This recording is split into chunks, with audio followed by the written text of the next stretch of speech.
Good afternoon, everybody. Can you hear me in the back? Yes, great.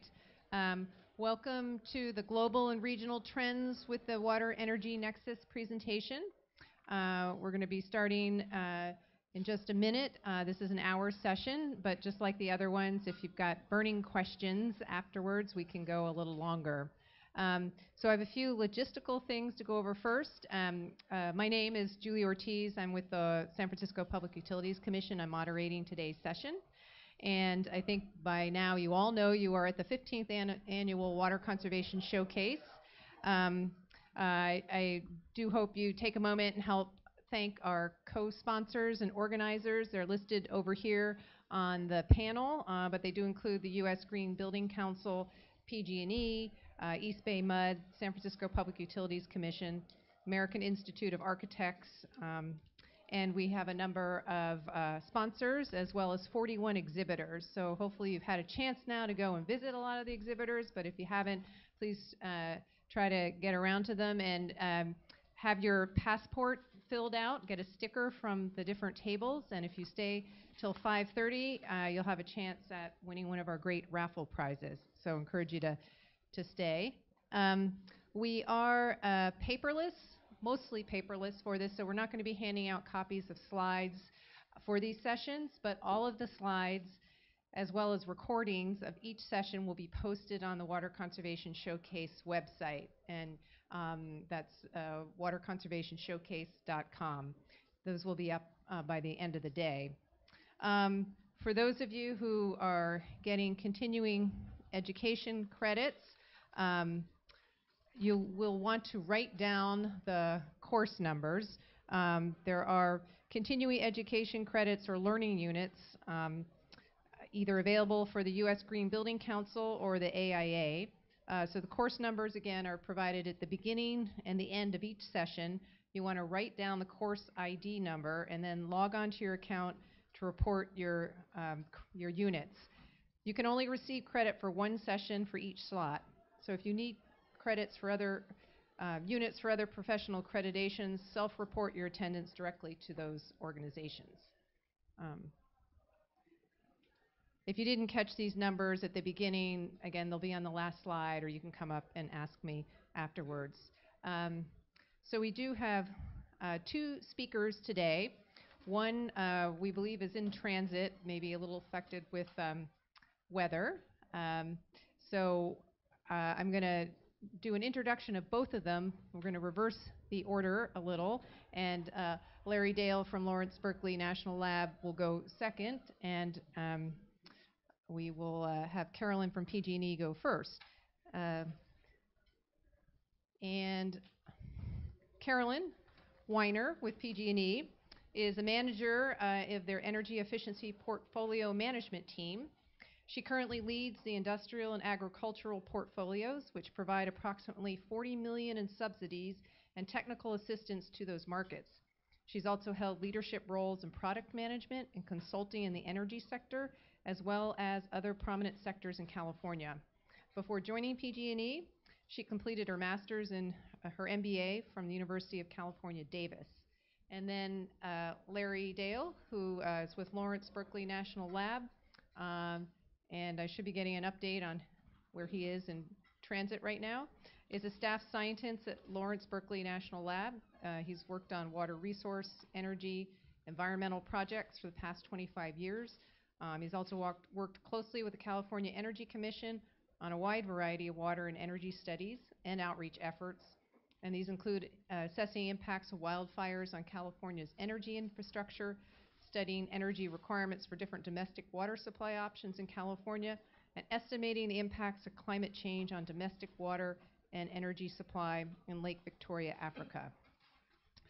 So do ask folks to silence their cell phones and to hold your questions until the end of our presentation, and we should have plenty of time for Q&A. At that time, I will ask you just raise your hand. I'll run a microphone because we are recording these sessions again so that people who listen to them later can get the benefit of hearing all the Q&A parts. So I'm going to just scroll quickly through slides to tee up Carolyn.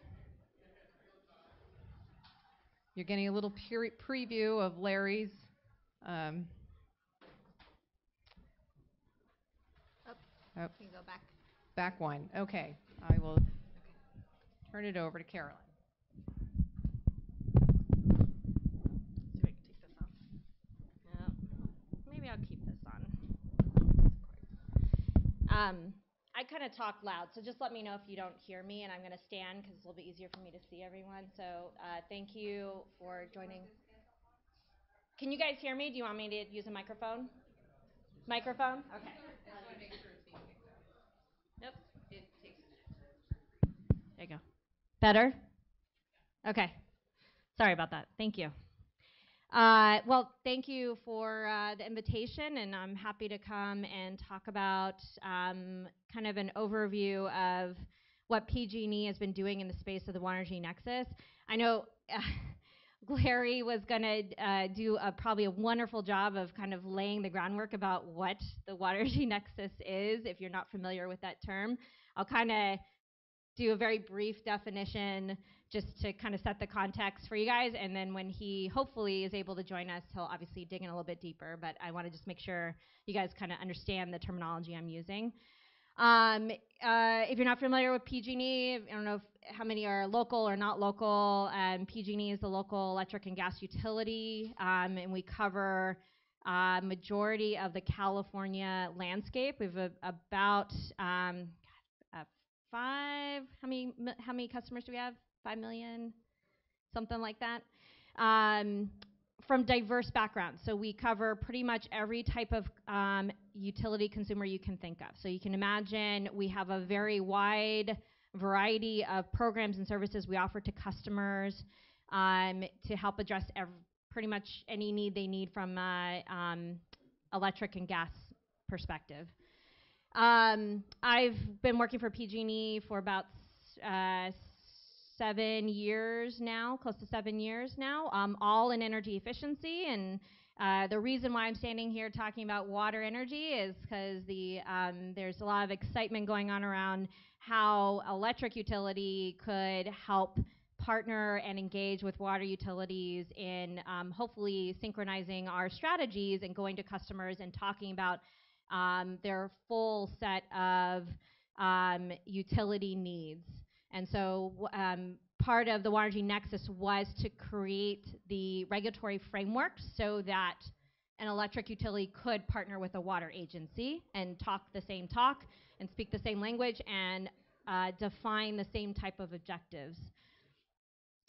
So when we get into it, I'm going to kind of talk a little bit more about what PG&E has done in this space to date, where we've been successful, what's happening right now, and I'm gonna once again talk a little bit more about what really what drives my priorities is kind of the regulatory structure in place that is essentially setting the stage of what they want us to invest our resources in. And then I'll kind of end with a little bit more about what we've learned. So for those that are just getting familiar with the interaction between water and energy, looking at ways to develop programs in this area. There's a lot of things we've learned about what makes a successful program and what are some challenges you'll face, so you want to be prepared for. So it's kind of generally what I want to talk through. And then I think I need a clicker. Here we go. Oops. Let me go back. There we go. Okay. So PG&E has been actually engaging with water utilities for a long time in a variety of arenas. As I mentioned before, we have water utilities as our customers as well. So we supply a large amount of electricity to water utilities in our territory. So part of my job has been engaging with those customers and looking for ways for them to reduce their electrical load. And what's developed over time is kind of small, and I apologize, but there's, I would say, 2 key kind of specialized programs we've offered for close to 10, one for close to 10, 15 years now. The other one is a little bit newer, probably about 6 years or so. One is looking at the water distribution system and the pumping infrastructure that a water utility has, and does an audit and evaluates where there might be potential for energy savings for that customer. A lot of the work they've done is looking at the whole pumping system. So this is really our ability to provide an impact to the water utility in how they look at their consumption pattern, and how that might also distribute down to their consumers as well. The second one is wastewater focused. So we have kind of a niche program looking at wastewater districts, mostly with muni customers. Once again, looking at doing an evaluation of their system, building a plan of measures that they can implement, and then helping them through that process of implementing those measures. We've also done integrated audits. That's been one of our specialty for the last several years, where we do fully integrated audits and looking at all demand side options for that customer, not just energy efficiency. We also look at renewables, DR, other avenues that might help them manage their energy use as well. So if we look down from there, down the distribution system, water system, we also offer programs to a water utilities end users as well, obviously another set of our customers.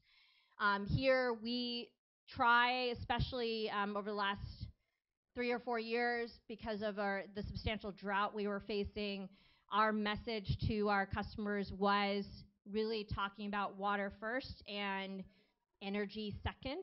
So when we, especially with our agricultural customers, because they were much more acutely impacted, when we sat down with them and talked about opportunities for them, our message was looking at their water system, looking at what are ways we can help them manage their energy bill while they are grappling with, very complex water issues as well. So we really tried to marry the message together. Some of our measures were helping them save water. Some were just purely saving electrical load on their water system. So we continue to explore areas on the agricultural side.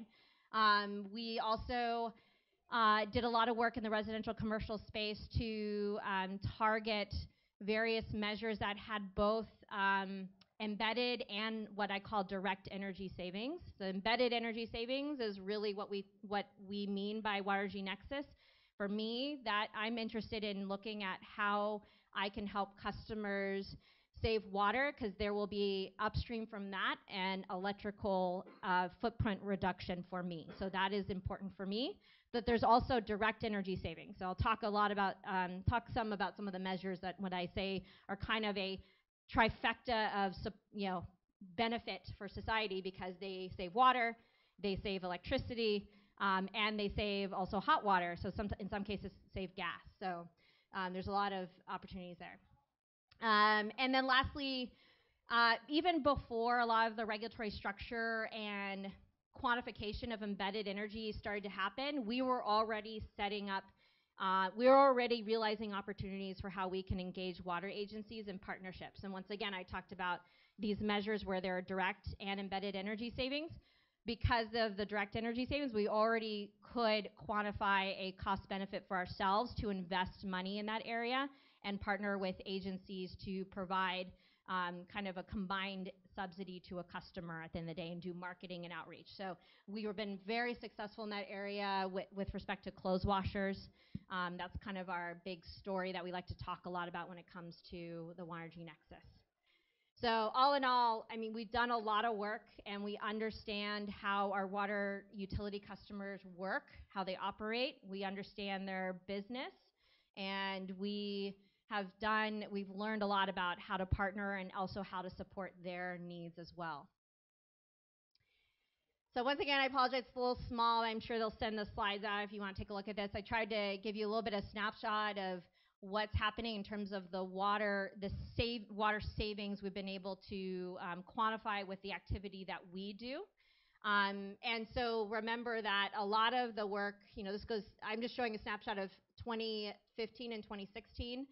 A lot of the work during this time is taking advantage of those measures where we could already invest because there was some direct energy savings.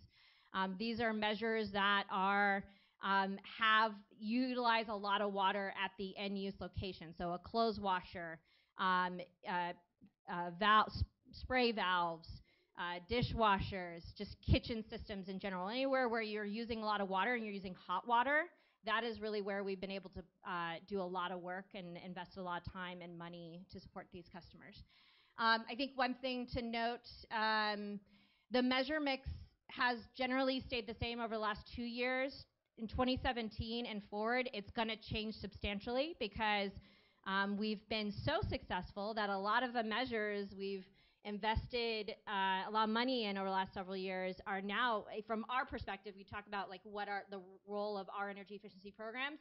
We pretty much have saturated those markets. So there's really not much we can do either because we've done such a good job. Code can now take over and establish appliance standards that meet the expectations that we had set up when providing incentives to customers.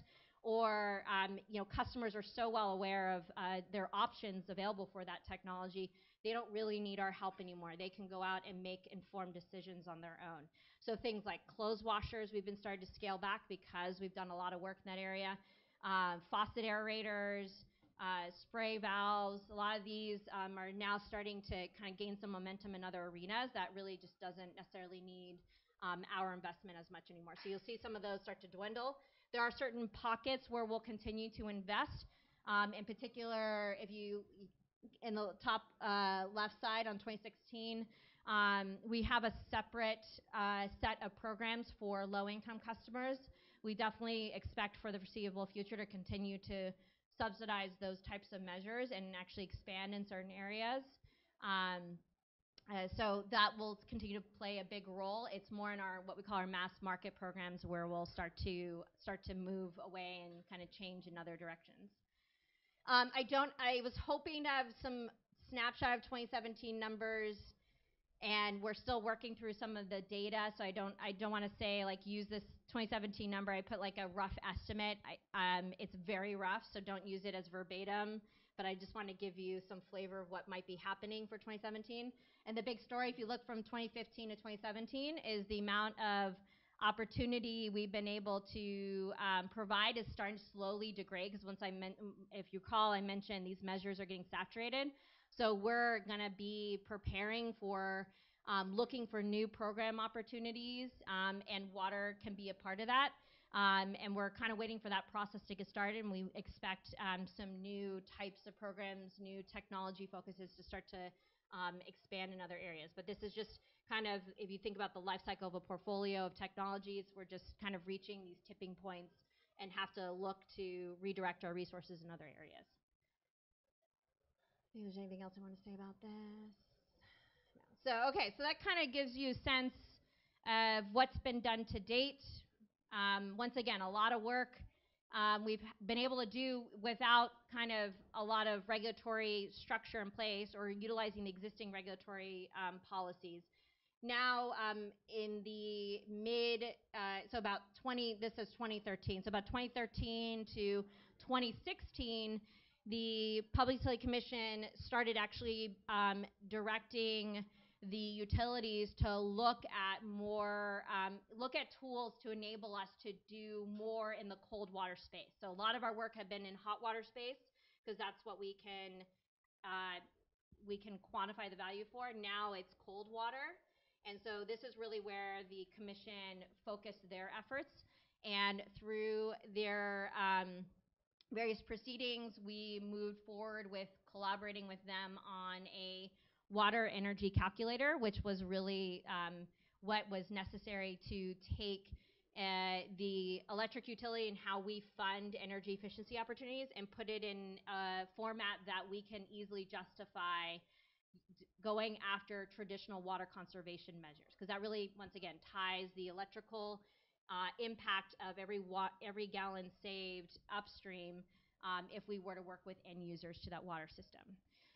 So we spent several years with the other utilities building a water energy calculator with various consultants. The calculator itself is available now. We've built our own kind of front-end web page to produce the tools and resources that third parties or other developers can use to look at how they might be able to develop projects that might be justified for energy efficiency dollars. In that calculator, it really took a lot of what we knew of to date in terms of energy intensities across different hydrological regions, built kind of a default metric for those so we could easily tie embedded energy to a given project that's going to save X amount of gallons of water. So instead of someone having to do that research for every single project, that's not scalable. This calculator allows us to do it in a much more simple fashion and scale it to a larger variety of projects. It really is the first of its kind, so I encourage you, and we can send out the link if you're not familiar with it. Definitely take a look at it because it really was pretty groundbreaking. No one's really kind of built a tool like that before. Where we're at right now, I think I can move ahead. So after the calculator was developed really last year and a little bit into this year, a lot of the focus was what do we need to do next with the calculator? We now have a draft of something we can leverage. What are improvements that can be made to that calculator? So we worked with our commission staff on an action plan of steps we suggest that they look at for making the calculator more usable. In general, the missing link that we were focused on was how to take the results of that calculator in terms of energy savings, costs, water savings, and take that data and plug it into how we, with energy efficiency programs, calculate cost effectiveness for a given program. So the only challenge with developing this tool, really the way they did it was that because it was done kind of in isolation, there wasn't that connection yet to be made where we could take that data and plug it into we have our own defined cost effectiveness tool for energy efficiency programs that we needed that data to be plugged into. So that's kind of the next step that is kind of happening, that will need to happen next is integrating it, but at least we set up some kind of a confirmed framework about how to do that. So that was a lot of the discussion last year. And I think the other piece I want to mention that we're kind of waiting for, I talked about, the next stage of program development. On the energy efficiency proceeding side, there's all this other activity going on outside of water where we submitted 10-year business plans to set strategies for how we would invest dollars in energy efficiency in our various markets.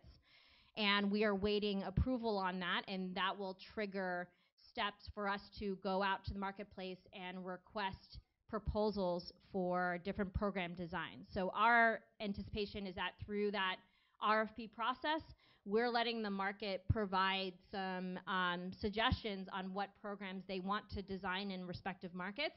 We're just providing the tools for them, the water energy calculator, some data on prior program success, and it's up to them to decide, for example, for the residential market, how do they want to integrate water energy Nexus into their program design process? How do they want to partner with water agencies to produce a design, or how do they want to utilize cold water measures in their program design? So that's kind of the next stage, is this outsourcing process that will occur, and that will help bring in a new wave of programs that we can leverage. There's a couple of spotlights I wanted to talk about. I don't know if I think I'm okay on time. There's a couple of spotlights I want to talk about that are happening right now, just as we speak, and I think are pretty fascinating and interesting. The first up is part of the proceeding for the Water Energy Nexus was looking at pilots where water utilities could utilize the AMI infrastructure that we had set up with our smart meters. So once again, how can we leverage the utility infrastructure to scale all the value proposition of that infrastructure? And so the commission was really interested in seeing how the water and electric utilities could utilize that framework.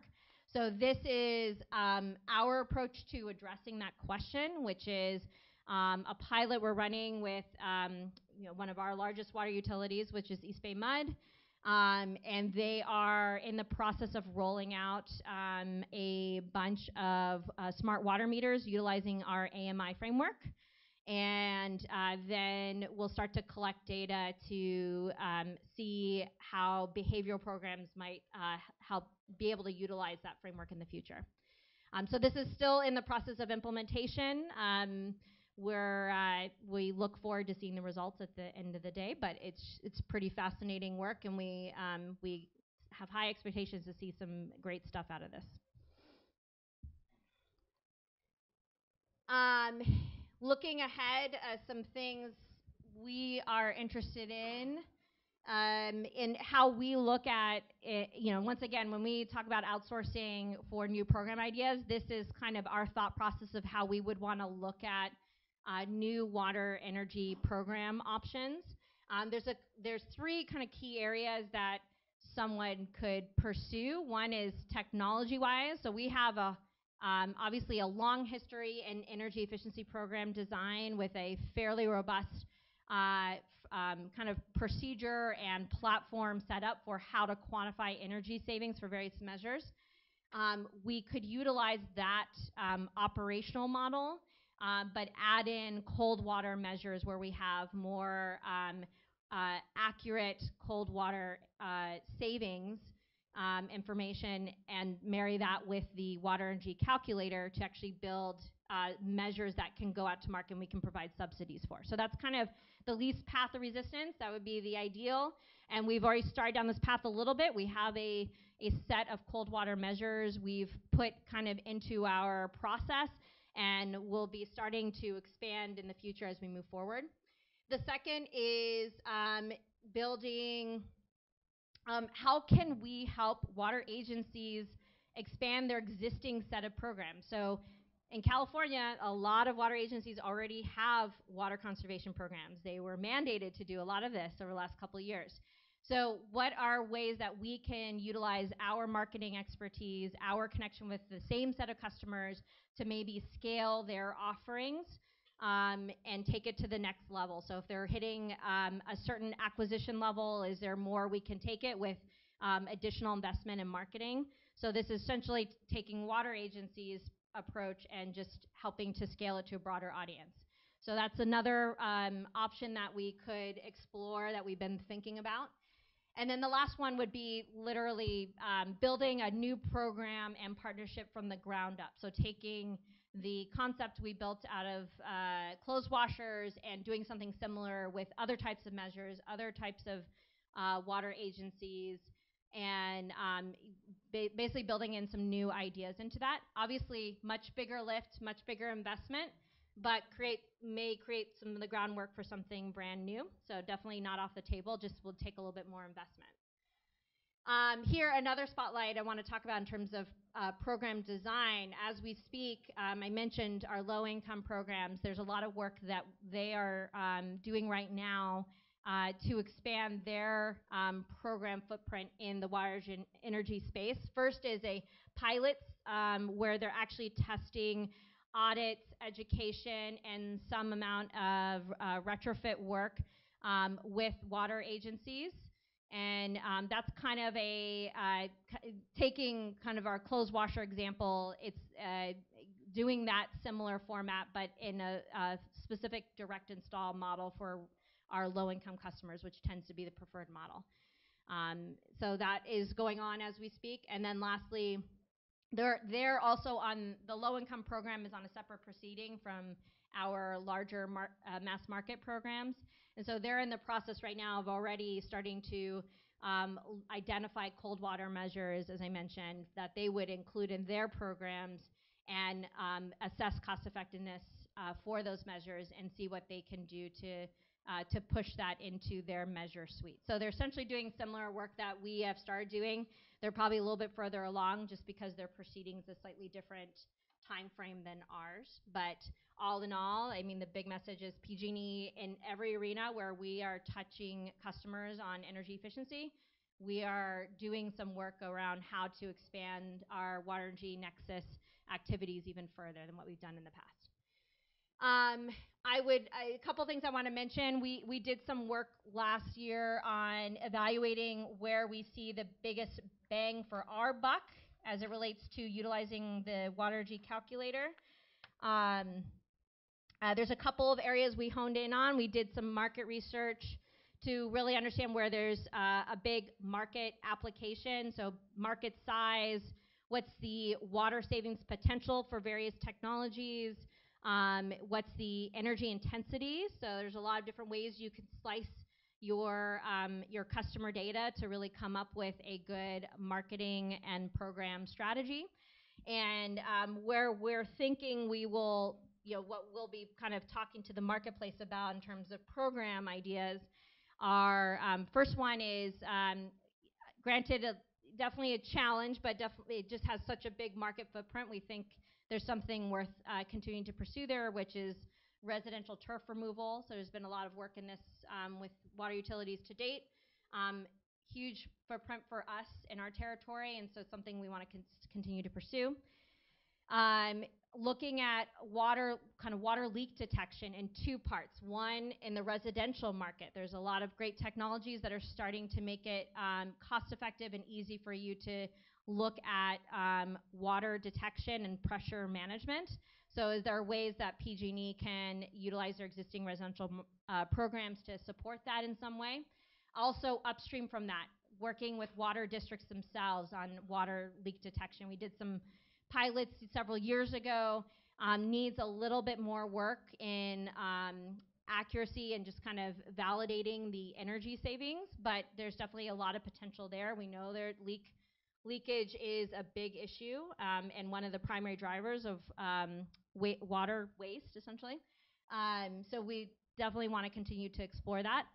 Also looking at, I mentioned the second bullet about leveraging existing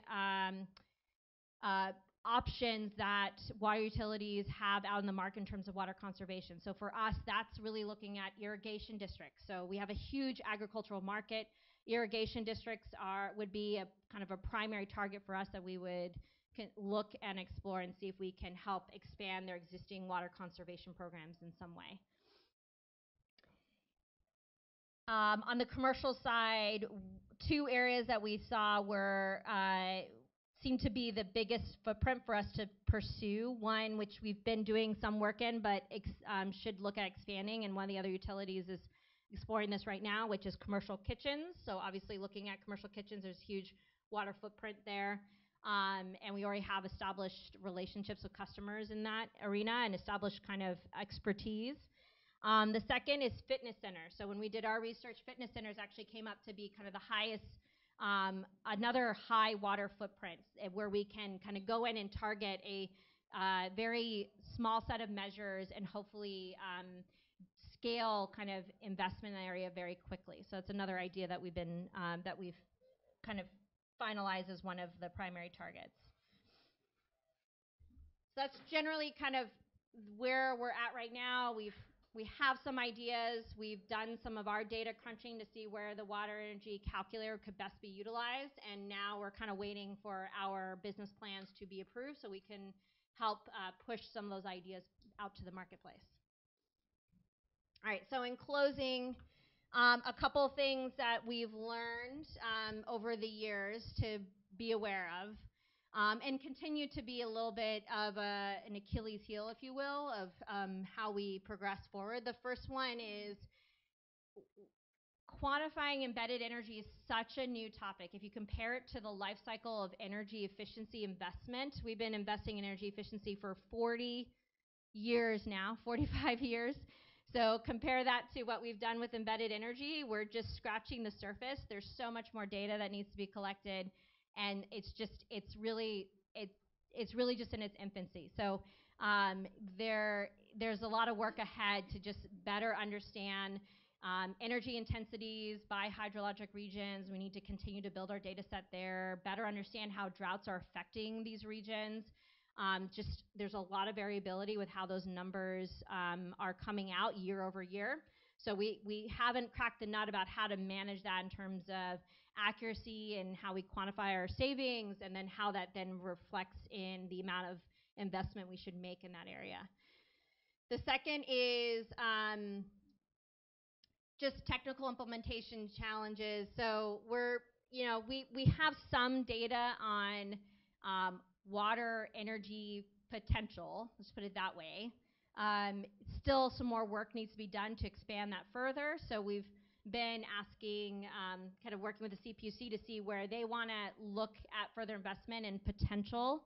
That would be a huge value for us to just understand where we want to focus our investment, how much to invest in this area, because we kind of are, once again, still have some early numbers, need some more development there.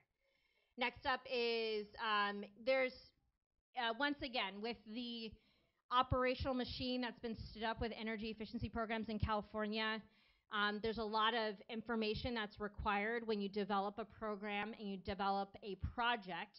So really educating various stakeholders who review and participate in the energy efficiency process, get them comfortable with what it means to do a water project and how that translates into energy savings. That's still going to take some lift from all of us to help provide some better assurance that we're going to see those energy savings at the end of the day in our forecast. So that's something that's still kind of in development. And then lastly, kind of been something we've always brought up is we have generally a very small set of electric and gas utilities in California and hundreds, if not thousands, almost of water utilities in California. So trying to do partnerships is a challenge when I am trying to approach hundreds of water utilities and talk about how to partner on programs or how to engage further.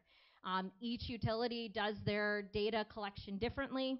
Each utility has different objectives, priorities, so that will continue to be a challenge. I don't really have an answer for you about how to do that better, but we're always open to suggestions.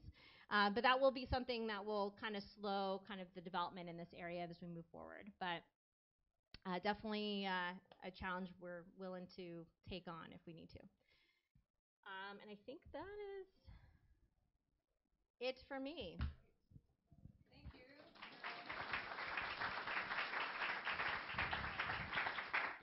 Well, Dr. Larry Dale did battle the elements and the ring disrupting traffic, and he is here. So I'm just going to take a moment and tee up his slides.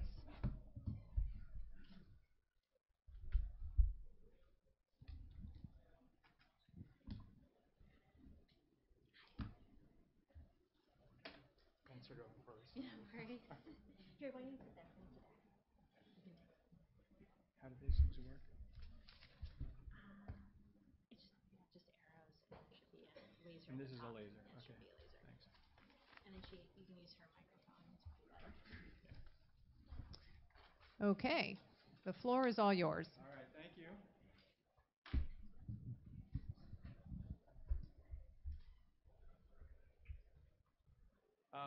So I've heard my job is to give a broad overview of the global water energy picture, and some of you may find this not so familiar because it's actually a fairly complex area, even though you might think if you've confined it to something that has to do with both water and energy, that would seem to be a small world. But once you're in it, it seems like a big world. So I see my job as to give a highly personal tour of this, what I'm now calling a big world of water energy. Here are the topics of this tour. First, I'll try to define what I mean by the water and energy nexus, what components I think matter. And then I'll make a few assertions that you may or may not agree with about it. Think of them as alternative facts. I don't know. And then I'll make a few statements about what I see as happening to the water energy nexus, the broad, long-run view, partly in light of climate change studies. So every tour needs a map, and here's my map of the water and energy nexus. Mostly, just so you know, we've been talking about the consumption of water and energy. largely end-use consumption in the home or factories or farms, where people are using both water and energy at the same time. I think currently there's a lot of interest in this quadrant here where you're using energy to supply water. So if you care about water, for the most part, in order to get water, you need energy. You can't really do without it. And I'll give you a few statistics about that quadrant and why I think it matters. On this lower, what do we call it, southeast corner of the map, this is where you use water to generate electricity. That's what's being discussed in that quadrant. Think of thermal cooling, but there are biofuels is another example. You need a lot of water to generate electricity, or at least you have in the past. And then in this quadrant, you're supplying both energy and water, almost the opposite of the end use. This is the generation side. Here we're mostly talking about water storage, but there's other examples. Just so you might keep it in mind a little bit, this is a water pump, and that would belong in the northwest corner, using energy to supply water. And by and large, you need lots of energy to get water, and in the future, you're going to need more energy. So I think you need to pay a lot of attention to this part of the nexus. We've been talking, like I say, about this part, end use. I mean, a washing machine is actually, it's something that my group at Lawrence Berkeley Lab does a lot of work with, is coming up with energy efficiency standards, which standards, as you've been hearing, save both water and energy. I think in the future, we're going to be paying more attention to storage, although maybe not reservoirs so much as pump storage or other more complex management of existing storage, but storage is a big deal, I think. And this part, actually, we use most of the water there. That's a cooling tower you're supposed to be looking at. Uses, in some cases, some statistics, which I guess I'll show you in a minute, are saying in parts of the country you use almost half the water that's used is used for once-through cooling of water towers. So that's the big picture. I don't know if you're going to be able to keep it in mind, but I'll keep referring to it. Here's my assertions. These are my biases about those quadrants. I've kind of mentioned them before. I think energy for water is an important facet of this nexus, and it's going to get more important. I think water for energy, it's been the biggest feature, actually, of the landscape. We use so much water for cooling electric plants, but in the future, I think it's going to become less important. I think climate change is going to make storage more important. And of course, the topic of the last speaker was end use, energy efficiency, water efficiency, and of course, that's never going to go away. I think that's going to continue to grow in importance. So anyway, this is how I view this world of water energy nexus. Maybe you wonder, well, why do you really care about this whole world of water energy nexus? What's the deal? What's the point about talking about it? And I think one point the last speaker, Carolyn, was talking about, you need to pay attention to both water and energy, and so if you conserve one thing, you may be conserving the other, and so there's advantages to be thinking about both. But actually, frankly, I think a lot of the reason people have been sort of fascinated by this topic is because they see it as sort of intertwined. You need water to make energy, you need energy to make water. Kind of, is water almost just energy? In a way it is. Is energy just water? Well, maybe. So where does it start? Where does it end? I mean, that sounds like a kind of theoretical problem, but in theory, if the amount of water needed for energy is large enough and the amount of energy needed for water is large enough, any small change could cause endless problems. If you suddenly need a bit more water, then you're going to need a little bit more energy, and you're going to need a little bit more water, and it's going to be hard to predict what's going to happen. I think that problem is overstated. It's real, but it's an overstated problem, I think. But still, you know, as this picture by Escher kind of illustrates, I think it's kind of a neat thought, and that's why a lot of people care about, or at least began to care about, the water energy nexus. So here are some basic issues that have come up in the past. I'm not using it enough? You just have to hold it closer. Is anybody having trouble hearing me? It's recorded. Oh, okay. I'll say a few things about what I think has been the case in the past about water and energy. The basic story, looking here at California, there's a lot of electricity used in water. For example, some of the estimates have been about 20%. And as it turns out, however, mostly about a third of that total amount is going to end use, heating water in the home or in factories. Another story has been about the flip side of this. There's large, as I was mentioning, large withdrawals of water for electricity. Something like 40% of all the water in the country in the recent past has been going to helping cool plants that generate electricity. That's a massive amount of water, far more water than we use for farms. But the truth of the matter is most of that is just borrowed. They take it off site and then they put it back in the river. Environmental consequences, but it's not using up the water. So those are, I think, kind of the initial picture of the water energy nexus, was that it was a very tight link, and we really needed to worry about it. I think it's progressed a lot since then, and now I think people are beginning to care more about the actual statistics, how much energy is in that use of water, and how much water is in that use of electricity. So the future of this whole field is in the kind of details you were hearing about in the last talk. There's two papers that I've read in order to get, here we're going to the global picture of energy water. This is an international look at water and energy in about 150 countries around the world. These are two fairly recent papers worth looking at if you want a sense of what's kind of the really big picture of this water and energy nexus. One about the energy and water side by Liu et al. In Environmental Science and Technology. It's a pretty recent paper, 2016. And then another about water for energy, Spang et al. In a similar journal article that you can look at. I'm not sure, are these going to be passed out, the slides? They're online. Okay. Based upon those papers, here's a couple of things that come out that I think, one, it's fairly similar to California and the United States. It's not like the world is so different. I mean, there's a lot of energy use in the world. I mean, 463 ecajoules, don't ask. But of that, about 2.5% is all that goes to water, a small amount to water. Now that's, by the way, we're not talking about end use here. We're just talking about moving water around. There's also a lot of water use around the world. There's something like a little less than 4 billion acre feet, or 4.17 trillion cubic meters of water. Way more water than we're used to seeing in the statistics that we see in California for water, which is not surprising. Most of it, though, is for irrigation.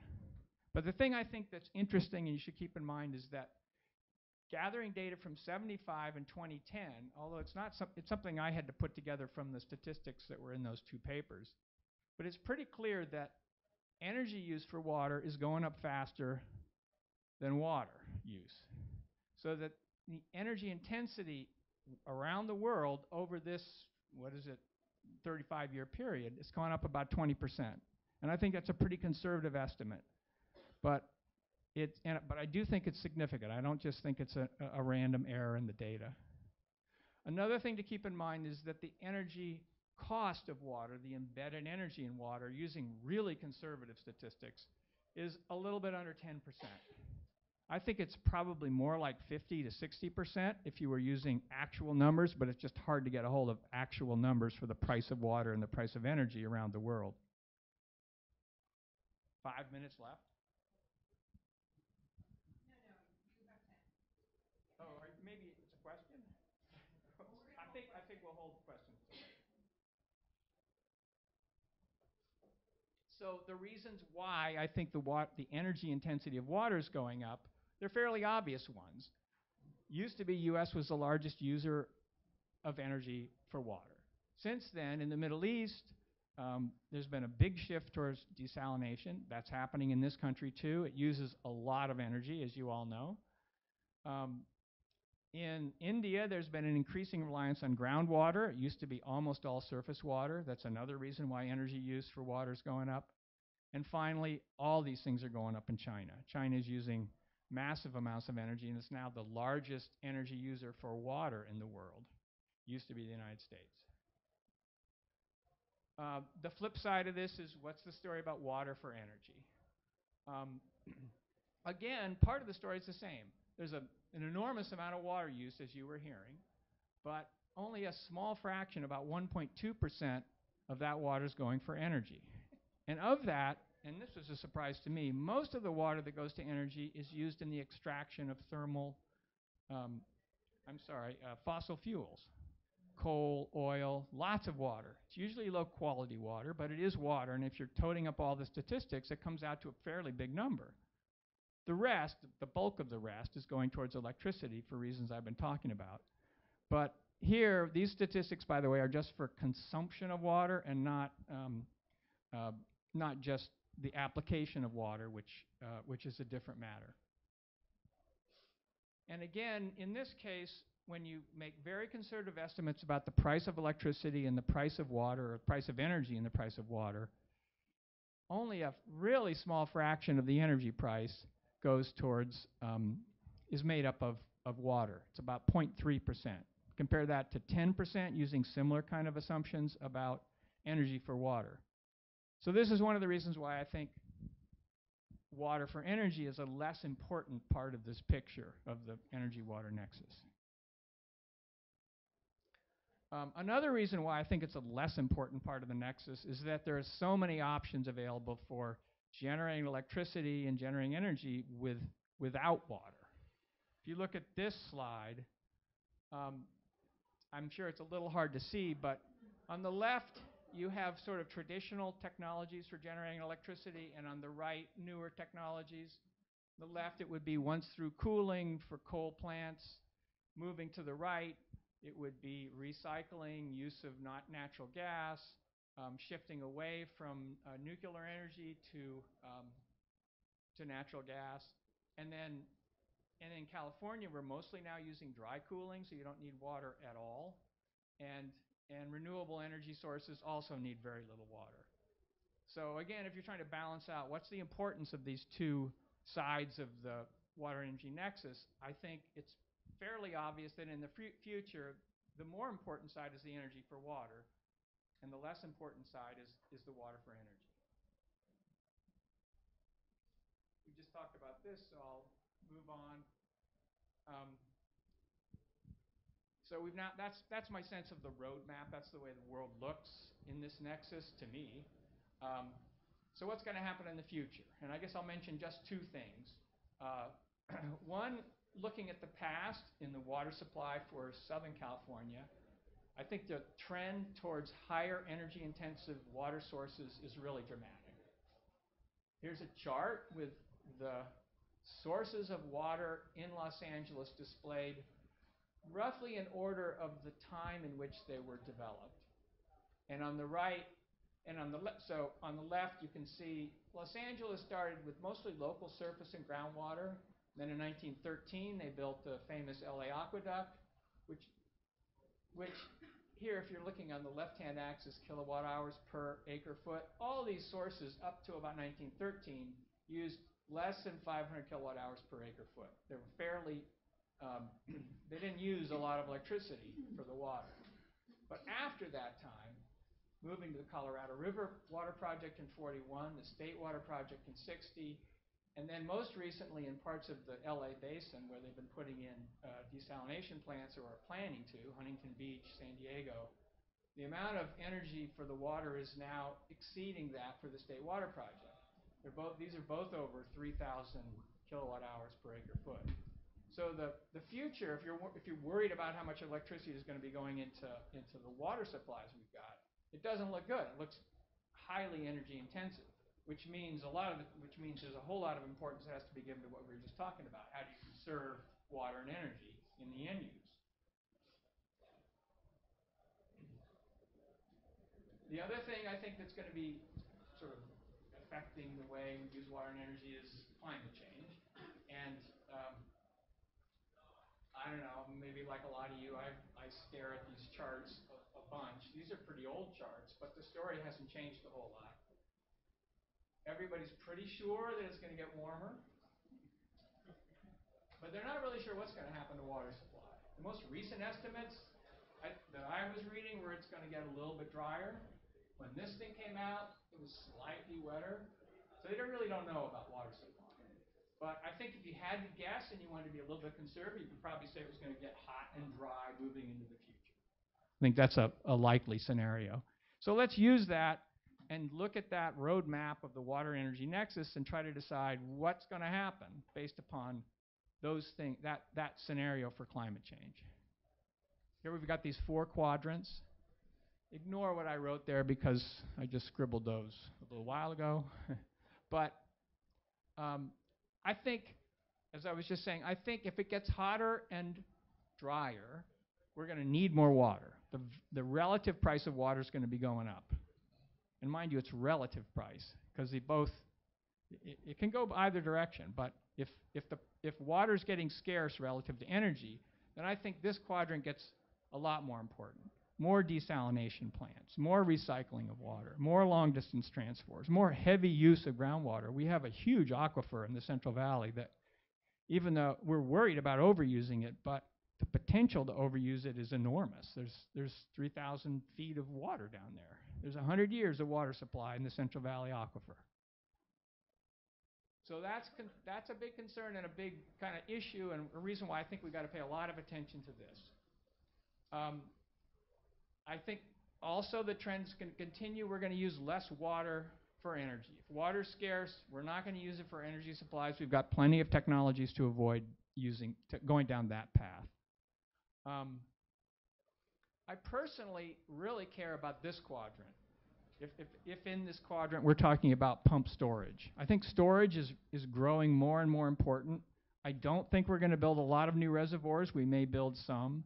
But we're going to use and manage groundwater and reservoirs in conjunctive ways to take advantage of changes in energy prices and water prices over time in ways that we've never seen before. The whole system is now fractured, pretty much the way electricity and water are managed separately.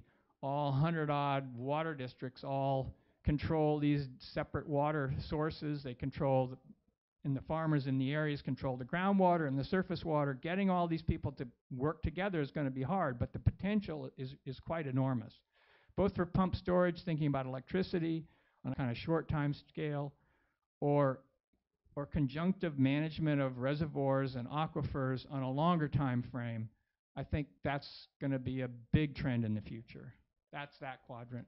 And finally, I didn't want to talk about this quadrant because it was discussed so much before, but I will say I appreciate everything I heard that you said, and it's a topic that all of us that work at Lawrence Berkeley Lab in my division hold near and dear, so I think we can move on to questions.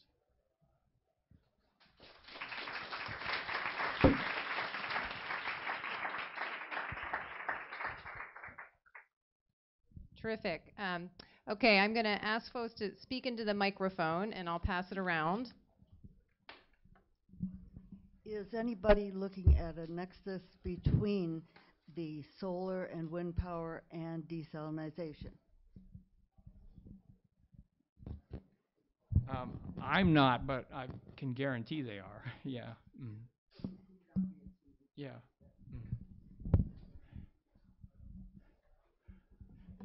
Larry, on that quadrant graph you've been showing, what's the x-axis that you're actually referring to there?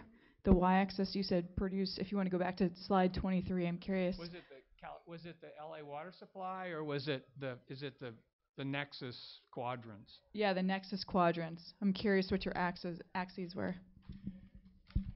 They do have a definition. I mean, it's one side of the axis.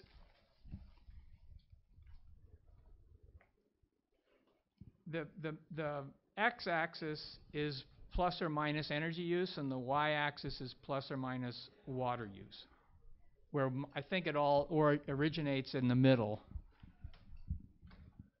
I can talk to you more about it, but I haven't. Yeah, right. Yeah.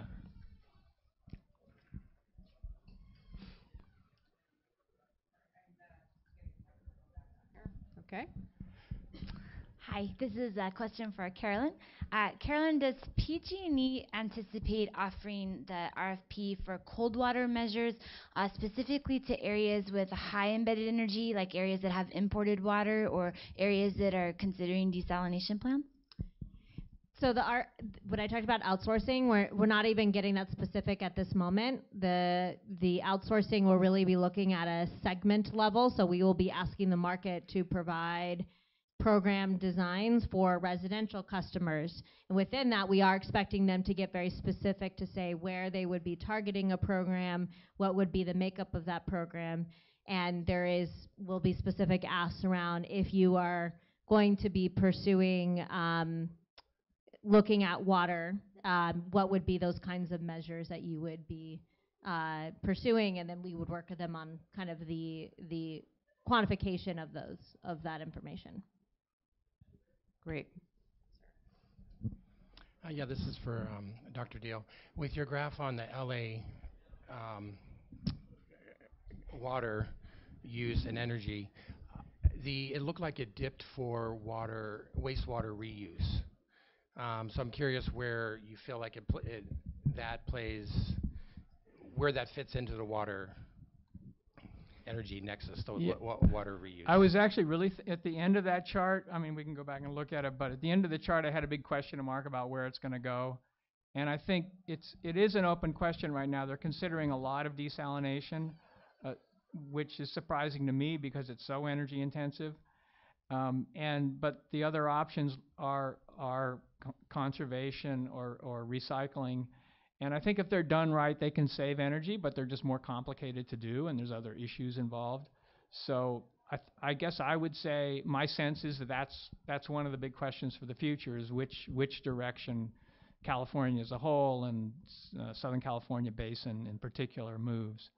But if I understand your question, yeah, I mean there's ways to not use so much energy for water supplies. But desal is just simple. It's part of the tradition in California. You build some big plant and you can avoid lots of transaction costs, which you can't ignore. You just can't ignore those costs. Thank you. Next question. Hi, this question is for Carolyn. Regarding the East Bay Mud pilot, where you guys are, where they're rolling out AMIs, is that the purpose of that to be able to quantify index savings associated with embedded energy savings, or? So I have my little expert in the audience here for that pilot.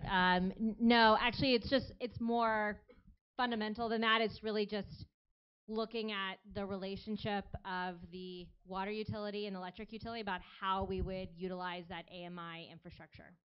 So it's just starting kind of at the basics, and then if out of the results of that pilot, if we see some good, accurate success about how the water meters can utilize that infrastructure and what's the operational model for doing that on both sides, then that could open the door potentially for other things, I would imagine. Did I say that? Did I say that right? You want to add more? Sort of.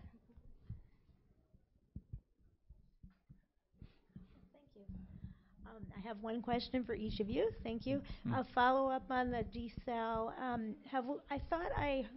thought that Australia learned that desalination wasn't as effective as storage and conservation. Is there new thinking on that, or could you share what we could learn from Australia? And then a quick follow-up question for PG&E is tax consequences of rebates that we learned about this morning. So, Carolyn, do you want to tackle that first, and then Larry? Why don't you start? Because I wasn't here this morning, so I'll have to hear All right. I can't.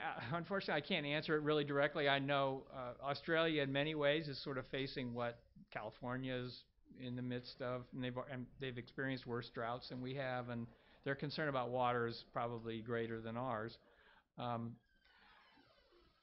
And it doesn't surprise me that different countries are not so interested in desalination, but just look at the amount of water that we're sending over the Tehachapi's to LA. That's a really energy-intensive source of water, and it's more energy intensive to use desalination, but that amount's coming down. And if you find the right place on the coast, I can't see just not considering desalination in the future. I just think it's going to be a part of the mix. Any other questions? Yes, in the back, and then I'll get you, sir. Hold on 1 second. Oh. Basically, they just said that there was because of the rebate, we're getting 1099s to consumers. Sorry, that there was a backlash because there was a tax consequence. And I guess my question is PG&E doing anything to, I don't know, lobby against tax consequences? I can't comment on that. I don't think we're personally doing anything. We're following the guidance and direction of the Public Utility Commission. So, yeah. Yes, they are.